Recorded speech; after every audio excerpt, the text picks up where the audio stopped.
started with a girlfriend's parents owned assisted living homes, and I would volunteer and go in and I would read to the assisted living clients that she had.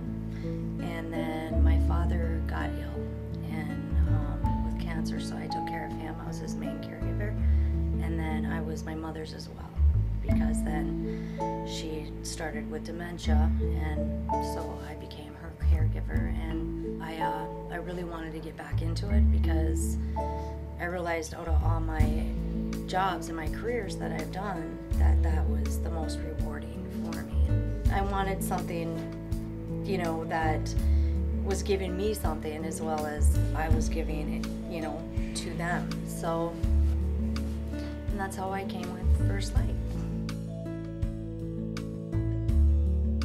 I always look at the people that, you know, I'm caring for or helping out as, how would I want the type of care to be for this person if it was my own father, my own mother, you know, my son or whatnot.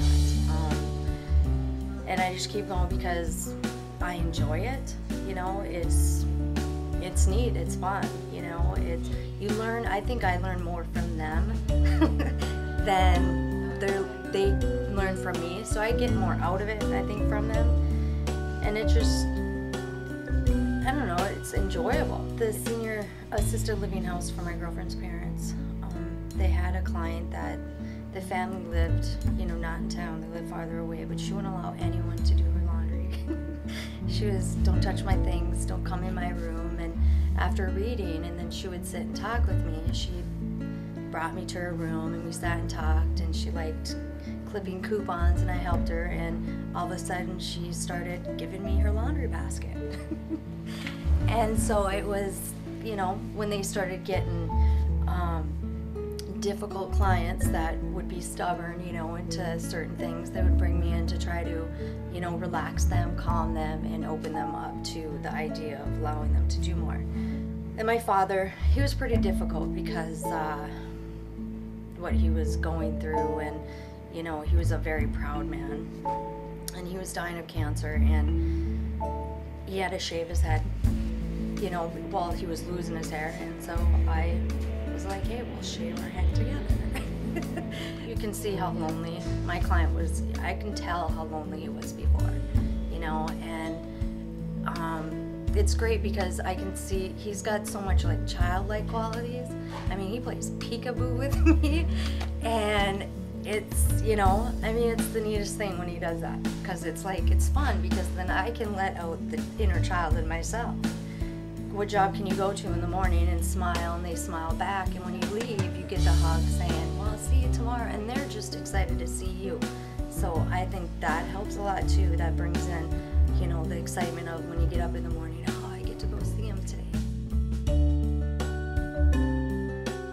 It's been a great experience. I like that you can have direct communication with the owner. You know, most corporations, you have to go through managers and managers and managers, and you're getting different things everywhere. And here it's the same with both of them. You know, in the office, the owner and the office people, it's always the same directives, and I like that. It does become like a family. You know, you get to care about one another and the workers within there because it's close-knit. It's not a big corporation. I was kind of shocked and flabbergasted by winning the Caregiver of the Year, just because, I mean, don't get me wrong, it feels great. I'm like, wow, you know, but the first thing I asked Andrea was, are you sure? Because it just, to me, what I've done for my client is just something that, you know, I don't think I went above and beyond, even though, you know, when someone else tells me what I did, I realize, oh yeah, you know, maybe it is. But to me, it was just natural instinct to do what I needed to do for him. I feel that winning it was my client that won.